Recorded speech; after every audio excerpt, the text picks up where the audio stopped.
यहाँ पर आज हम बात करने वाले हैं मैकेनिक्स ऑफ सॉलिड, जिसे आप लोग बोलते हैं मास, और स्ट्रक्चरल मैकेनिक्स, जिसे आप लोग बोल सकते हैं एसएम।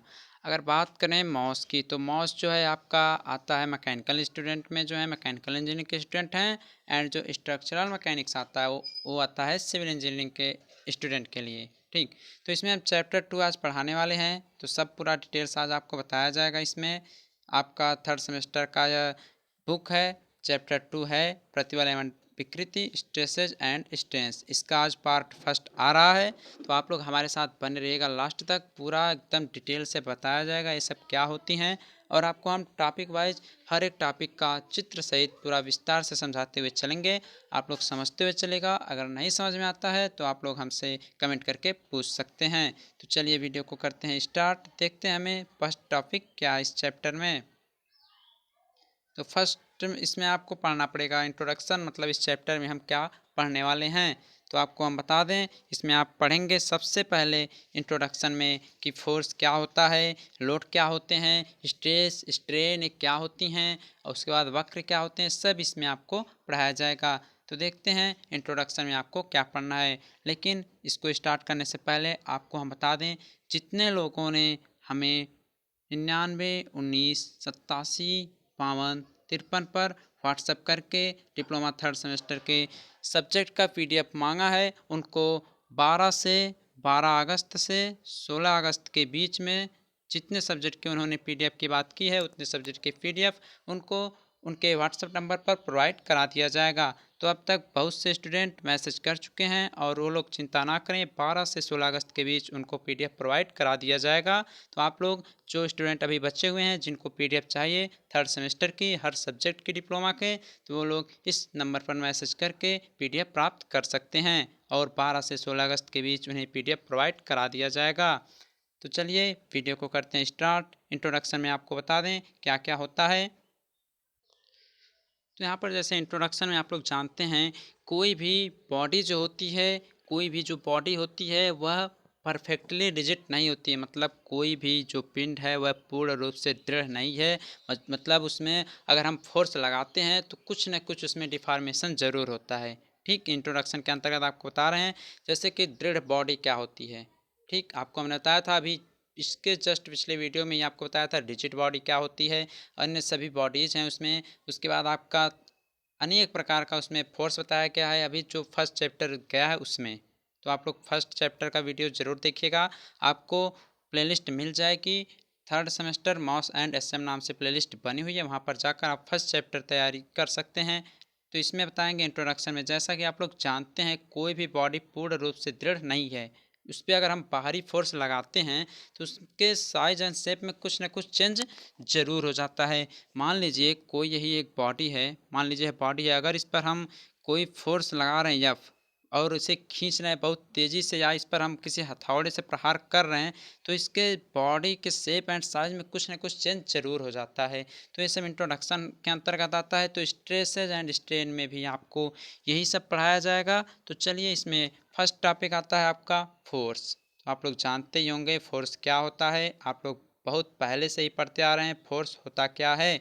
तो फोर्स बहुत से स्टूडेंट बताएंगे, फोर्स बहुत लोग ये बताएंगे कि बल वह कारक होता है जो किसी पिंड की गति की अवस्था या विरामावस्था में परिवर्तन कर देता है या परिवर्तन करने का प्रयास करता है। यही तो होता है परिभाषा। आप लोग यही भी बताएंगे, आप लोग भी यही बताएंगे कि फोर्स क्या होता है। फोर्स यही होता है कि वह कारक होता है जो किसी पिंड की गति की अवस्था या विरामावस्था में परिवर्तन कर देता है या परिवर्तन करने का प्रयास करता है। लेकिन हम आपको एक बात और बता दें, आप लोग डेफिनेशन कैसे लिखेंगे। आप लोगों का नंबर लेना, अच्छी प्रकार से नंबर लेना है, तो आपको डिफिनेशन कैसे लिखना है समझिए। आप लोग ऐसे लिखेंगे, बल वह बाह्य कारक या अंतः कारक होता है। बल वह बाह्य कारक या अंतः कारक होता है जो किसी पिंड की गति की अवस्था या विरामावस्था में परिवर्तन कर देता है या परिवर्तन करने का प्रयास करता है। ठीक, तो ये देखिए आपकी स्क्रीन पर ये डेफिनेशन आ चुका है। आप लोग इसे डेफिनेशन को नोट कर लीजिए और अपने नोट्स को बनाते रहें, उसे रेगुलर पढ़ते रहें। तो आपके सामने यह देखिए पूरा आ गया है डेफिनेशन, आप लोग इसे नोट डाउन कर लीजिए और इस डेफिनेशन को एक बार हम समझा देते हैं। तो आइए समझते हैं, इसको हटाते हैं और आपको समझाते हैं। तो देखिए क्या कह रहा है, कह रहा है बल वह बाह्य कारक है या अंतः कारक है जो किसी पिंड की गति की अवस्था या विरामावस्था में परिवर्तन कर देता है। हम बताएं, बाह्य कारक है, देखिए कोई बॉडी है, ठीक, यह स्थिर है। यह कैसी है, स्थिर है, यानी यह विरामावस्था में है। विरामावस्था में अगर इस पर हम बहुत अधिक फोर्स लगाते चले जाएं, अगर इसमें कुछ चेंज आ जाता है तो वह किसके अंतर्गत हुआ, बल के कारण हुआ। ठीक, किसके अंतर्गत हुआ, बल के कारण हुआ। तो परिभाषा क्या कर रहा है, अंतः कारक होता है या वह कारक होता है जो परिवर्तन कर देता है, परिवर्तन करने का प्रयास करता है। हम किसी भी वस्तु पर, किसी भी बॉडी पर, किसी भी पिंड पर अगर हम हाथ से अगर फोर्स लगाते हैं, मान लीजिए उसका साइज एंड शेप में कुछ परिवर्तन होता नहीं है, मान लीजिए बहुत मजबूत दीवार है, अगर आप उस पर फोर्स अपने हाथ से लगा रहे हैं लेकिन उसका कुछ हो नहीं रहा है, लेकिन आपने फोर्स लगाया तो देखिए, जैसे कि मान लीजिए यह बहुत ही ऊंची एक दीवार है, ठीक, इस पे आपने यह फोर्स अपने हाथ से लगाया, आप इसे ढकेलने का प्रयास कर रहे हैं लेकिन उसमें कुछ परिवर्तन हो नहीं रहा है, लेकिन आपने फोर्स लगाया तो क्या कर रहा है, परिवर्तन कर देता है, परिवर्तन करने का प्रयास करता है। तो देखिए यही जो आपने फोर्स लगाया वही बल कहलाता है। अब बात करें बाह्य कारक तो हो गया, अंतः कारक के कैसे समझेंगे, अब तक आपने अंतः कारक नहीं सुना होगा, बाह्य कारक ही पढ़ते हुए आप लोग आए होंगे। तो डेफिनेशन जैसा कि हमने आपको स्क्रीन पर दिखा दिया, आप लोग उसे नोट भी कर चुके होंगे।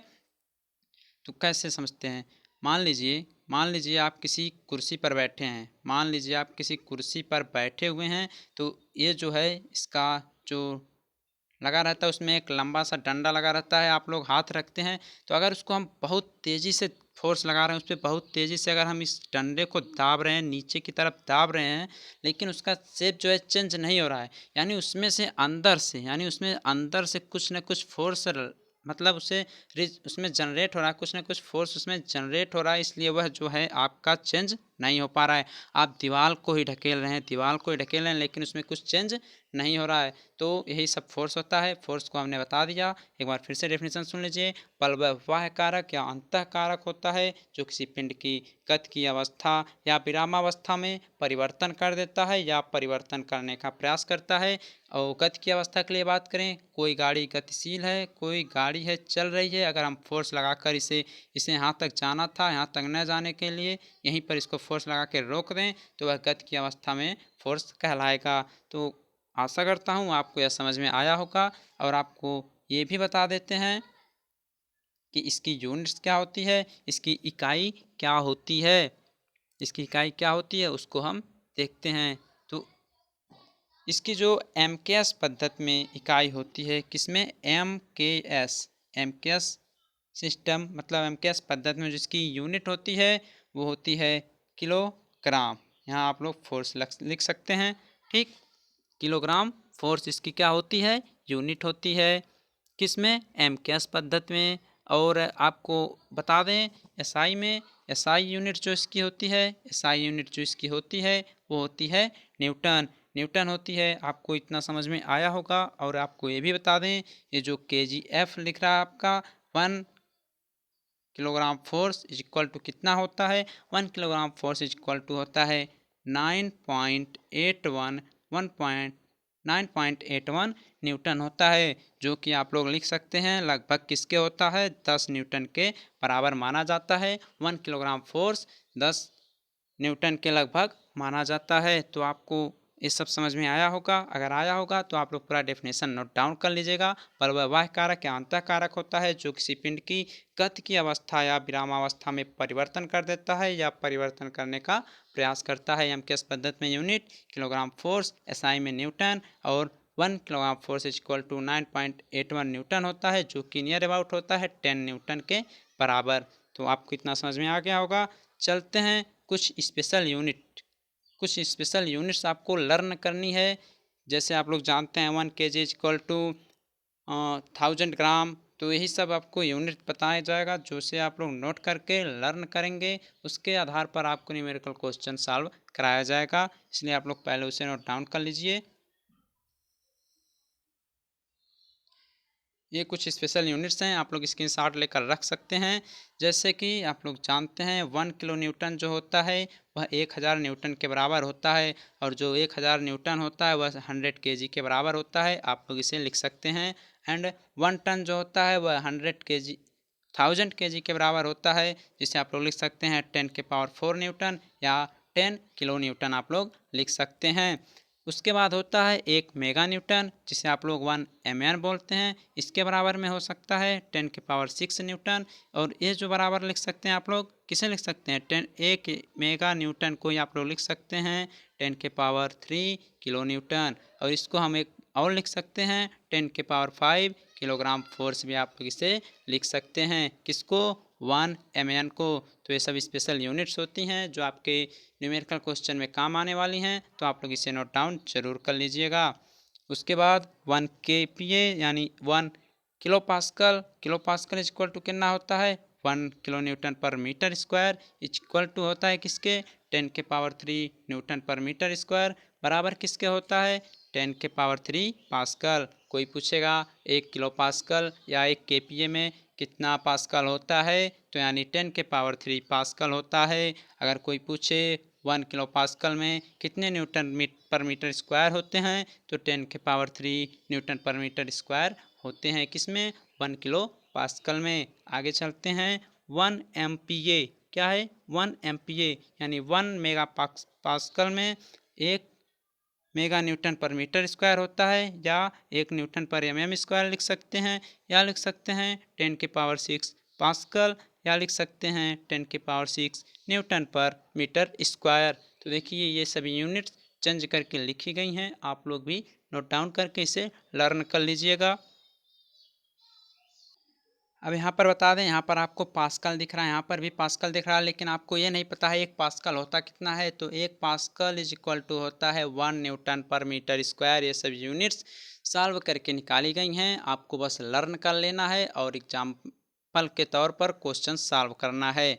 और इसमें 1 गीगा पास्कल यानी 1 GPa इक्वल टू होता है 1 गीगा न्यूटन पर मीटर स्क्वायर, उसके बराबर आप लोग लिख सकते हैं 1 गीगा पास्कल बराबर लिख सकते हैं 10 के पावर 3 न्यूटन पर mm स्क्वायर लिख सकते हैं, या उसके बराबर लिख सकते हैं 10 के पावर 9 पास्कल लिख सकते हैं, या उसके बराबर आप लोग लिख सकते हैं 10 के पावर 9 न्यूटन पर मीटर स्क्वायर। तो गाइस आप लोग इसका स्क्रीनशॉट रख सकते हैं और इसे आसानी से आप लोग लर्न कर सकते हैं। तो चलिए हम अपने चलते हैं नेक्स्ट टॉपिक की तरफ, जो कि हमारे टॉपिक्स हैं उसको थोड़ा हम आगे बढ़ा रहे हैं थोड़ा जल्दी जल्दी। और आपको हमने टाइम टेबल भी प्रोवाइड करा दिया है, हमने आपको टाइम टेबल भी बता दिया है कि किस दिन किस सब्जेक्ट का वीडियो आने वाला है। फ्राइडे और सैटरडे को इलेक्ट्रिकल का भी वीडियो आ सकता है, दोपहर के 12 या 1 बजे के बीच में इलेक्ट्रिकल का भी वीडियो आ सकता है फ्राइडे और सैटरडे को। तो इलेक्ट्रिकल के स्टूडेंट भी तैयार रहिएगा, और मैथ और ईवीएस की तो तैयारी करते रहें, खास तौर पर बात करें इलेक्ट्रिकल स्टूडेंट की। और सिविल मैकेनिकल का तो लगभग 3-4 सब्जेक्ट क्लियर कराया जा रहा है, तो आप लोग उतना पढ़ें, अन्य सब्जेक्ट भी हम प्रयास जरूर करेंगे, लेकिन पहले इन सब्जेक्ट पर आप लोग ध्यान दीजिए। तो चलते हैं अगले टॉपिक की तरफ, जो टॉपिक है हमारा वो है लोड। टॉपिक हमारा क्या है, टॉपिक हमारा है लोड। लोड लोड बोले तो भार। अब आपको समझ में आया होगा, अब आपको समझ में ये आ रहा होगा कि भार भार क्या होता है, भार किसे कहते हैं। आपने लोड का नाम सुना होगा, भार का भी नाम सुना होगा, लेकिन इसे कहते मतलब भार कहते किसे हैं, तो कैसे आप लोग समझेंगे। आप अगर मान लीजिए आप अगर रोड पर जा रहे हैं, गाड़ी से अपने खड़े हैं, अगर आप लोग अपनी गाड़ी से खड़े हैं रोड पर, तो वह रोड है, तो वह भार किसका माना जाएगा। तो लिख सकेंगे आप लोग रोड पर गाड़ी का भार। ठीक, रोड पर गाड़ी का भार। सर पर आपके कोई बोझ लदा हुआ है, तो सर पर आपके बोझ का भार। ठीक, यही सब तो होता है। तो आइए इसका डिफिनेशन समझते हैं, थोड़ा डिफिनेशन विस्तार से समझेंगे, देखते हैं इसका डिफिनेशन क्या होता है।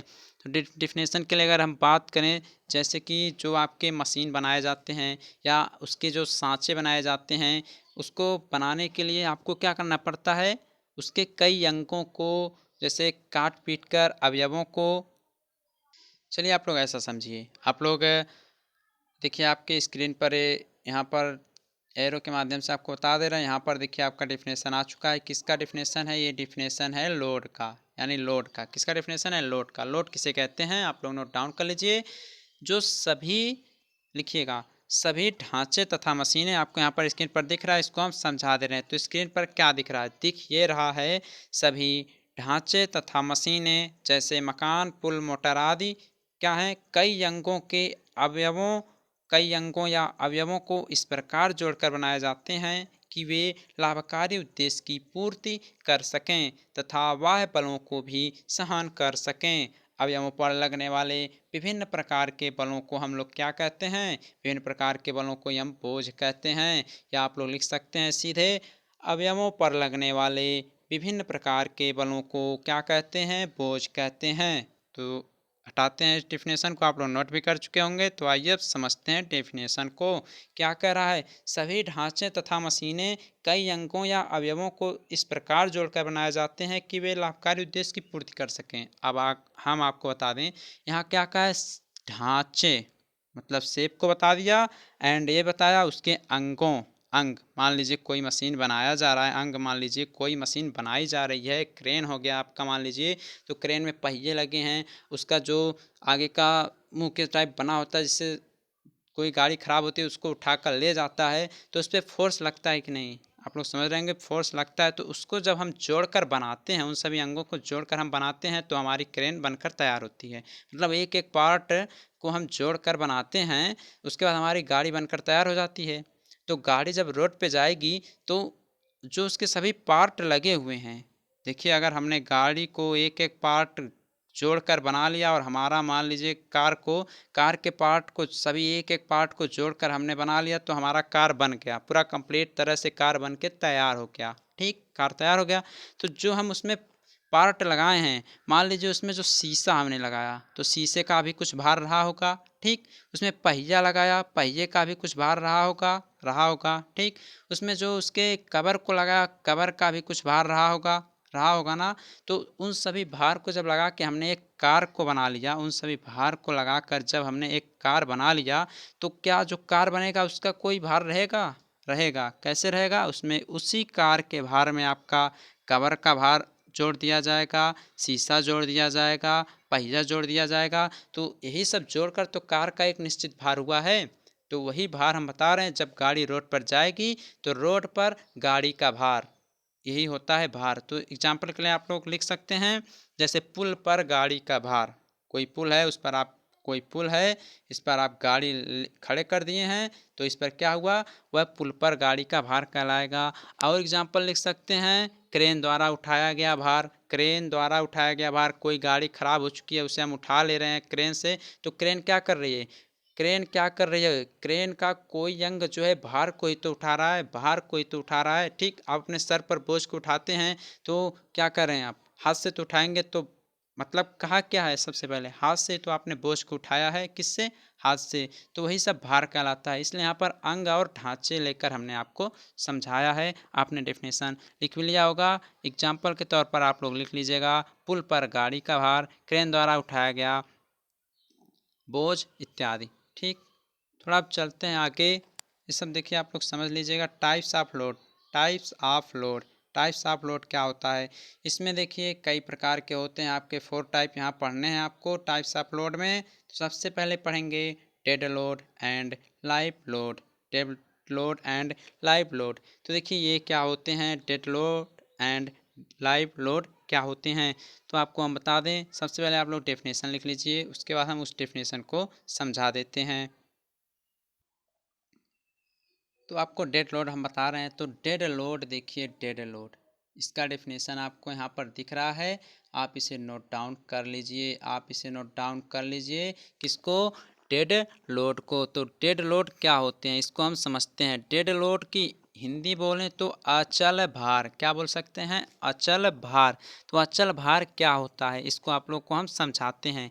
तो देखिए, वे लोड जो सदैव अपना मान बदले बिना किसी निश्चित स्थान पर क्रिया करते रहते हैं, डेड लोड कहलाते हैं। क्या बोले आपको? हमने बताया, वे लोड या जो भार सदैव अपना मान बिना बदले किसी निश्चित स्थान पर क्रिया करते रहते हैं, उन्हें हम लोग डेड लोड या अचल भार कहते हैं। कैसे, आपको हम बता दें। जैसे आप लोग समझते हैं, क्या समझते हैं, किसी एक स्थान पर रखी हुई मशीन, मतलब आपको हम ये बता दें, डेड का मतलब आप लोग समझ जाइए फिक्स, फिक्स रह जाए, मतलब एक जगह स्थिर रखा रहे। डेड लोड वही होता है कि बिना अपना मान बदले क्रिया करता रहे। ठीक, आप लोग फिर से सुनिएगा। जो भार या बोझ सदैव अपना मान बिना बदले किसी निश्चित स्थान पर क्रिया करते रहते हैं, अचल भार या बोझ कहलाते हैं। तो आप लोग यहाँ पर स्क्रीन पर आपके डिफिनेशन था, आप लोग लिख चुके होंगे। और आपको ये भी बता दें, ये सदैव वर्टिकल की तरफ कार्य करते हैं। किसके साइड में? वर्टिकल की तरफ कार्य करते हैं। कौन से लोड? Dead load. आइए आपको हम एग्जांपल के तौर पर बताते हैं। जैसे जैसे आप लोग क्या, टेकों पर टिकी हुई बीम, आप पिलर बनाते हैं, जब घर बनता है तो यहाँ आपका पिलर बनता है। ठीक, इस पर आपकी बीम बनाई जाती है। ठीक, ठीक, एक बार जब ये बन गई, जब एक बार बन गई, जब इसे आप नहीं गिराएंगे तो ये गिर जाएगा। क्या, मान लीजिए कमज़ोर हो सकता है, वो तो सिविल इंजीनियरिंग के स्टूडेंट जानेंगे। तो ये डेड लोड हो गया, मतलब यह स्थिर हो गया और हमेशा यह वर्टिकल साइड की तरफ कार्य करता है। क्या? Dead load. तो आपको समझ में आया होगा डेड लोड क्या कहलाता है।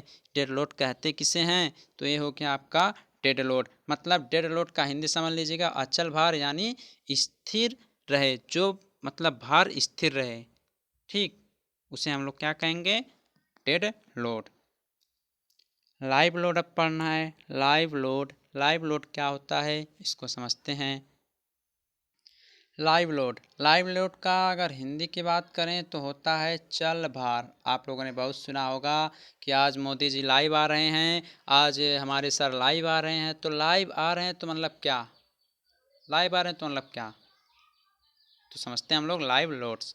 लाइव लोड्स, लाइव लोड्स मतलब ये होता है जैसे रोड पर गाड़ी जा रही है, रोड पर आपके देखिए गाड़ी चल रही है, तो उसका भी कुछ फोर्स लगता रहता है, उसकी जो क्रिया रहती है, मतलब जैसे फोर्स कभी यहाँ लगा, गाड़ी यहाँ थी, चलते चलते यहाँ आ गई, यहाँ आ गई, मतलब जो फोर्स की क्रिया बिंदु रहती है, पहले गाड़ी यहाँ से चलना स्टार्ट हुई, चलते चलते यहाँ पर आ गई, फिर यहाँ पर आ गई, यानी वह अपनी क्रिया बिंदु को बदलते रहती है। यानी पहले एक पर थी, फिर दो पर पहुंची, फिर तीन पर पहुंच गई, ऐसे वह अपनी क्रिया बिंदु को बदलते हुए आगे चलती रहती है। इसे आप लोग बोल सकते हैं, ये अस्थाई लोड भी आप लोग इसे कह सकते हैं। किसको?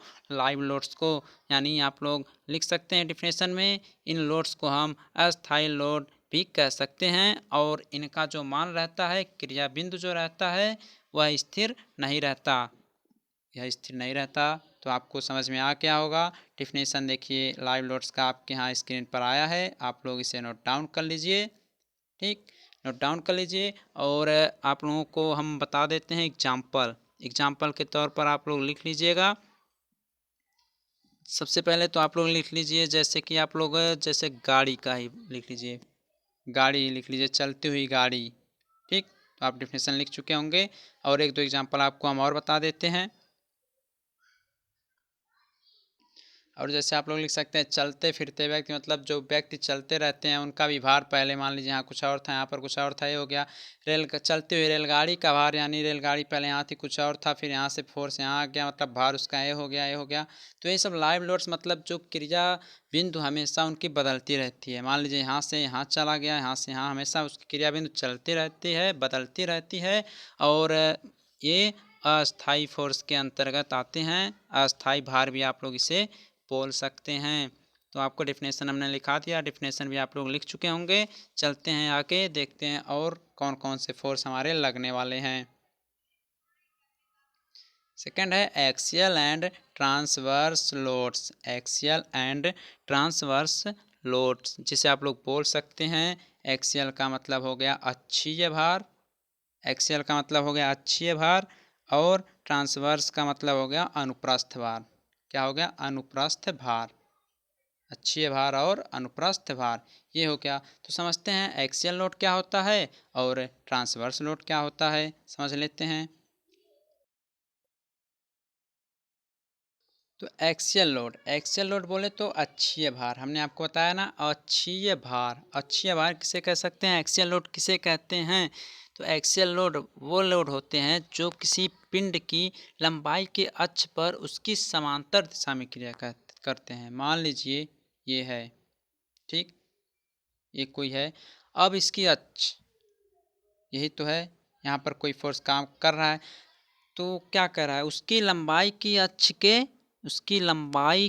अक्ष पर कार्य करते हैं, धरण की लंबाई की अक्ष पर कार्य कर रहे हैं और उसके अक्ष के समांतर हों तथा अक्ष के क्या हों, समांतर दिशा में क्रिया करते हैं, तो उन्हें हम लोग क्या कहते हैं, एक्सियल लोड कहते हैं। तो आप लोग डेफिनेशन लिख लीजिए, डेफिनेशन आप लोग लिख लीजिए, स्क्रीन पर आपके आया हुआ है, इसे नोट डाउन कर लीजिए, किसको, एक्सियल लोड को। और आपको हम ये भी बता देते हैं एक्सियल लोड जो होता है वह कितने टाइप से लग सकता है। एक्सियल लोड किसी बीम पर दो प्रकार से लग सकता है। मान लीजिए आप लोग डेफिनेशन को हटा देते हैं हम, मान लीजिए कोई बीम है यह, ठीक, तो अच्छी तो ये हो गया आपका, थोड़ा चौड़ा बना देते हैं, यह देखिए आपका बीम हो गया, ठीक, तो आपका एक्सियल तो ये हो गया, ठीक, एक्सियल तो आपका यहाँ पर हो गया। उसके बाद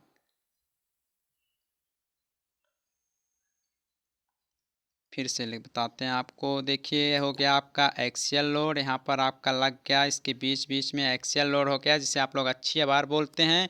और इसी के समांतर दिशा में एक यहाँ पर अगर हम फोर्स लगाते हैं तो उसे बोलते हैं इसेंट्रिक लोड, यानी आप लोग बोल सकते हैं उसको, क्या बोल सकते हैं, उत्केंद्रित भार, उत्केंद्रित भार, इसेंट्रिक लोड। तो यही हो गया, एक्सियल लोड में दो टाइप के लोड लगते हैं, एक तो लगता है केंद्रीय भार लगता है जो आपके यहाँ एक्सिस पर ही लग जाता है, अक्ष पर इसके लग जाता है, और दूसरा इससे थोड़ा समांतर दिशा में लगता है, किसके, इसके अक्ष के ही समांतर दिशा में, यानी इसेंट्रिक लोड आप लोग जिसे बोल सकते हैं। तो ये हो गया, डिफिनेशन भी इसका हो गया। अब चलते हैं ट्रांसवर्स लोड्स। देखिए इसको थोड़ा थोड़ा पढ़ लीजिए, बहुत ज़्यादा आपके सिलेबस में नहीं है, आपके सिलेबस में केवल टाइप्स ऑफ लोड ही दिया है, डेफिनेशन कुछ दिया हुआ नहीं है। वैसे थोड़ा थोड़ा इसके बारे में बता दिया है क्या होता है, ना फिगर बना है ना कुछ बताया, लेकिन हम आपको बता रहे हैं ट्रांसवर्स लोड्स क्या होता है। ट्रांसवर्स लोड्स देखिए वह अक्ष के समांतर लगता था और अक्ष पर भी लगता था, लेकिन अनुप्रस्थ भार क्या होता है, अनुप्रस्थ भार वो होता है जो किसी बीम के लंब रूप अर्थात अंतुष्ट काट के तल पर ही लगा होता है, क्या कहलाता है, अनुप्रस्थ भार कहलाता है। यानी आप लोग डेफिनेशन लिखिए, पहले उसको हम समझाते हैं, डेफिनेशन को समझाते हैं। डेफिनेशन आपका ये कह रहा है कि अनुप्रस्थ भार यानी ट्रांसवर्स लोड्स वे होते हैं जो अवयव की लंबाई के अक्ष के लंबवत अर्थात उसकी अनुप्रस्थ काट के तल में ही क्रिया करते हैं, ठीक। अक्षीय भारों को हम सीधे भार तथा अनुप्रस्थ भारों को हम कर्तन भार कहते हैं। जो आपका एक्सियल लोड था उसे बोलते थे आप लोग सीधे भार, ठीक, और जो आपका ये होता है ट्रांसवर्स लोड उसे बोलते हैं आप लोग कर्तन भार। तो आइए इसे चित्र के माध्यम से हम समझते हैं, किसको, अनुप्रस्थ भार को। तो क्या कर रहा है, जो अवयव की लंबाई के अक्ष के लंबवत, अवयव की लंबाई की अक्ष के लंबवत अर्थात उसकी अनुप्रस्थ काट के तल में ही क्रिया करते हैं। मान लीजिए कोई बॉडी है, ठीक, बॉडी है, डेफिनेशन समझिएगा, इसके अनुप्रस्थ काट के तल, अनुप्रस्थ काट आपका मान लीजिए यही कटा हुआ है, यही तो है कटा हुआ, इसके लंबवत कार्य कर रहा है, यानी इस पर लंबवत आपका अगर फोर्स लग रहा है तो आ जाएगा ट्रांसवर्स लोड्स के अंतर्गत आपका यह आएगा। चलते हैं आगे, हम आगे आता है आपका टेंसाइल एंड कंप्रेसिव लोड्स। क्या आता है, टेंसाइल एंड कंप्रेसिव लोड्स। तो टेंसाइल लोड्स क्या होता है, इसका हिंदी समझिए पहले। टेंसाइल लोड क्या होता है इसका सबसे पहले आप लोग हिंदी समझिए। टेंसाइल में बोले तो तनाव भार, कंप्रेसिव बोले तो संपीड़न भार। तो तनाव भार क्या होता है इसका डेफिनेशन आपकी स्क्रीन पर आया हुआ है, तनाव भार का आप लोग लिख लीजिए, उसके बाद इसको हम थोड़ा समझा देते हैं। तो आप लोग लिख लीजिए, लिख भी लिए होंगे, तो आइए हम इसको अब समझते हैं कि टेंसाइल लोड क्या होते हैं। मान लीजिए यह आपका क्या है, यह आपकी कोई बीम है, ठीक, यह आपकी कोई बीम है और कह रहा है कि टेंसाइल लोड इसमें निकालना है। तो टेंसाइल लोड हमने बताया अभी, किसी वस्तु या अवयव को खींचने वाले बल को हम टेंसाइल लोड कहते हैं। अगर इसे हम यहाँ पर एफ फोर्स लगाकर, यहाँ पर अगर हम एफ फोर्स लगाकर इस तरफ खींचें और एफ फोर्स लगाकर दूसरी तरफ खींचें तो यह क्या तनाव की स्थिति में रहेगा? एकदम रहेगा। अगर आप किसी रस्सी को दो लोग खींच रहे हैं तो एकदम वह तना हुआ रहेगा, यानी उस पर कौन सा भार कार्य कर रहा है? उस पर तनाव भार यानी टेंसाइल लोड कार्य कर रहा है। आप लोग इस समझिएगा, टेंसाइल लोड क्या होता है? टेंसाइल लोड वो होता है जो किसी वस्तु या अवयव को खींचने वाले बल को हम तनाव भार कहते हैं। किसी वस्तु या अवयव को खींचने वाले बल को हम तनाव भार कहते हैं। जैसे कोई बीम है या कोई बॉडी है या कोई रस्सी है, इसे एफ फोर्स लगाकर एक व्यक्ति अपनी ओर तरफ खींच रहा है और एक व्यक्ति एफ फोर्स लगाकर अपनी तरफ खींच रहा है, तो यह जो बॉडी है, रस्सी है या बीम है, यह किस में है? तनाव की स्थिति में है। तो डेफिनेशन आपने लिख लिया होगा। और इसमें आप चलते हैं कंप्रेसिव लोड्स। तो टेंसाइल समझ लिया आपने तनाव भार, कंप्रेसिव समझ लिया टेंसाइल लोड। तो टेंसाइल लोड क्या होता है? जिसे आप कंप्रेस कर दें, यानी एफ फोर्स लगाकर आप इसे दाब दे रहे हैं और एफ फोर्स इधर भी लगाकर उसे दबा रहे हैं। मान लीजिए कोई बीम है, एक व्यक्ति दूसरे एक तरफ से दाब रहा है और एक व्यक्ति एक तरफ से दाब रहा है, तो क्या वह संपीड़न होगा या कंप्रेस होगा कि नहीं? कंप्रेस होगा कि नहीं? आप पंप से हवा भरते हैं, पंप से हवा भरते हैं, साइकिल में अपने भरते हैं, तो आप एक बार ऊपर खींच के जब नीचे दाबते हैं तो क्या होता है? कंप्रेस होता है एयर, उसके बाद वो आपकी साइकिल में जाता है। तो उसी प्रकार से ये भी है कंप्रेसिव लोड यानी संपीड़न भार। तो आप इसका डेफिनेशन लिखिएगा, किसी वस्तु या अवयव को दोनों ओर से दबाने वाले बल को संपीड़न भार कहते हैं।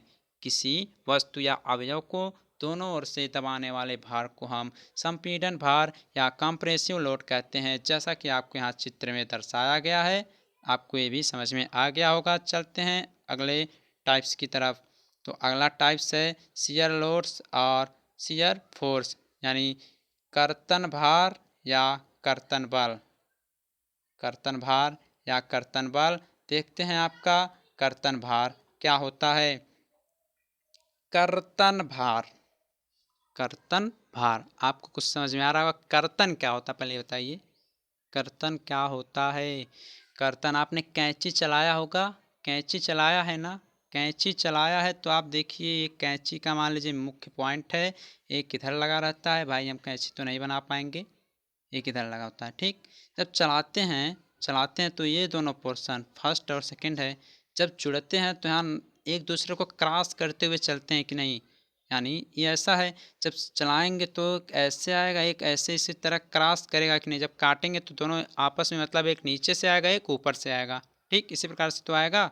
तो अभी इसको हम डेफिनेशन समझा देते हैं, ये तो एक एग्जाम्पल था। तो शियर लोड्स और शियर फोर्स ये क्या होता है, इसको हम समझते हैं। तो इसका डेफिनेशन अभी हम आपको बताते हैं। आगे आगे नहीं, आप लोग यहीं नोट डाउन कर लीजिए। आपके सामने डेफिनेशन इसका आ गया है, इसे आप लोग नोट कर लीजिए। डेफिनेशन पहले नोट कर लीजिए, उसके बाद इसको हम समझाते हैं कि कर्तन भार या कर्तन बल होता क्या है। तो देखिए डेफिनेशन में लिखा गया है, यदि किसी वस्तु पर बल या भार इस प्रकार कार्य करे कि उससे पदार्थ में कर्तन होता हो या कर्तन होने की संभावना हो, तो लगे हुए बलों को हम कर्तन भार या कर्तन बल कहते हैं।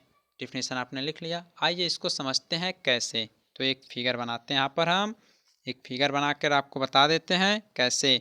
तो मान लीजिए आपका कोई ये रिवेटेड जॉइंट आपने पढ़ा होगा सेकंड सेमेस्टर, तो आपका बर्बाद हो गया, नहीं तो वहाँ पर आपको पढ़ाया जाता है रिवेटेड जॉइंट। ठीक, रिवेटेड जॉइंट आपको बताया जाता है वहाँ पर, बहुत ही अच्छी प्रकार से आपको वहाँ पर पढ़ाया जाता है। लेकिन बर्बाद हो गया सब कुछ आपका, कोई बात नहीं, हम समझा देते हैं, टेंशन मत लीजिएगा, हम हैं, आपको सब बताएंगे। तो हम आपको एक फिगर के माध्यम से बताने का प्रयास कर रहे हैं, आप लोग भी प्रयास जरूर कीजिएगा। तो देखिए इस पे रिवेट लगा रहे हैं एक, ठीक, और इसका ये एक्सिस हो गया। ठीक, अब इस पर अगर हम यह फोर्स लगाकर इधर खींचें और एक या फोर्स लगाकर इधर खींच रहे हैं, अगर हम दोनों को फोर्स लगाकर खींच रहे हैं, फोर्स लगाकर खींच रहे हैं और आपको पता चल रहा है कि ये विपरीत, दोनों आपस में विपरीत दिशा में लग रहे हैं, यानी अगर आप लोग इसको खींच देंगे तो ये जो एक्सिस है आपके, ये दोनों फिसल कर टूट जाएंगे, मतलब ये अलग अलग हो जाएंगे। यानी एक और चित्र के माध्यम से आपको यहाँ पर छोटे से चित्र से समझा देते हैं। यानी अगर इसका एक्सिस दोनों सेम था तो एक का एक्सिस यहाँ हो जाएगा और एक का एक्सिस यहाँ हो जाएगा। आपको हम जब पीडीएफ प्रोवाइड कराएंगे चित्र में वहाँ पर दिया गया है। ठीक, तो जो ये आपस में मतलब तभी फोर्स यहाँ पर एफ है और यहाँ पर भी एफ है। जब हम फोर्स लगाकर इसे खींच दिए हैं, जब इसको हम फोर्स लगाकर खींच दिए हैं तो इसका शेप कुछ इस प्रकार से हो गया है। ठीक, इस प्रकार से हो गया और इसका एक्सिस देखिए यहाँ पर ऐसे हो गया और इसका यहाँ पर हो गया। और पहले क्या था, पहले दोनों एक ही एक्सिस पर जुड़े हुए थे, लेकिन खींचने पर दोनों के एक्सिस क्या हो गए, दोनों के एक्सिस जो हैं अलग अलग हो गए हैं। तो जो ये कट कर फिसल गए हैं, यानी जो आपके ये कट कर फिसल गए हैं, इसको मान लेते हैं हम ए और यहाँ पर मान लिया है बी फर्स्ट में। तो अब यहाँ पर ए यहाँ आ गया और बी यहाँ आ गया, यानी दोनों कट कर आपस में जो फिसल गए हैं उसको क्या कहते हैं, उसको हम लोग कहते हैं कर्तन। ठीक, उसको क्या कहते हैं, कर्तन कहते हैं। और यह क्रिया होने के कारण जिस पर फोर्स लगाया गया यफ, यफ जो है वही कर्तन बल कहलाएगा। आपको समझ में आया है या नहीं? नहीं आया तो एक बार फिर से हम समझते हैं। तो इसमें आपको देखिए जो फर्स्ट चित्र आपका यहाँ पर दिखाया गया है, फर्स्ट चित्र है और यह आपका क्या है, सेकंड चित्र है। फर्स्ट चित्र एंड सेकंड चित्र फिगर है आपका। तो इसमें फर्स्ट में क्या दिखाई रहा है, फर्स्ट में दिखाई दे रहा है कि दो फोर्स जो हैं आपस में विपरीत दिशा में लग रहे हैं। दो फोर्स आपको आपस में विपरीत दिशा में लगे हुए दिखाई दे रहे हैं। ठीक, अब इन्हें जब हम खींचेंगे, जब हम खींच देंगे तो ये क्या है, इसे अलग अलग दो भागों में तोड़ देंगे। तो देखिए यहाँ पर दूसरे चित्र में इसे अलग अलग दो भागों में तोड़ दिया। इसका एक्सिस पहले यहाँ था, अब एक एक्सिस लेकर यह इस तरफ आ जाएगा और एक एक्सिस लेकर यह दूसरी तरफ आ जाएगा। ठीक, यानी ये दोनों विपरीत दिशा में आधा आधा खिसक जाते हैं और इन्हीं के बीच जो है फिसलन हो जाती है, मतलब ये जो एक्सिस से ज्यों ही अलग होते हैं, मतलब ज्यों ही फिसलते हैं उसको हम कर्तन कह देते हैं। ठीक, और इस पर जो फोर्स लगा है उसे हम कर्तन बल कह देते हैं। तो गाइस आशा करता हूँ आपको समझ में आया होगा। थोड़ी जल्दी में थे लेकिन वीडियो को हमने बनाना अच्छा समझा, इसलिए आपको हमने बनाकर प्रोवाइड करा दिया। लेकिन अगले दिन से पूरा भरपूर टाइम लेकर आपको पढ़ाएंगे। आज थोड़ा फास्ट भी हो गया है, आपको समझ में पता नहीं आया होगा या नहीं आया होगा।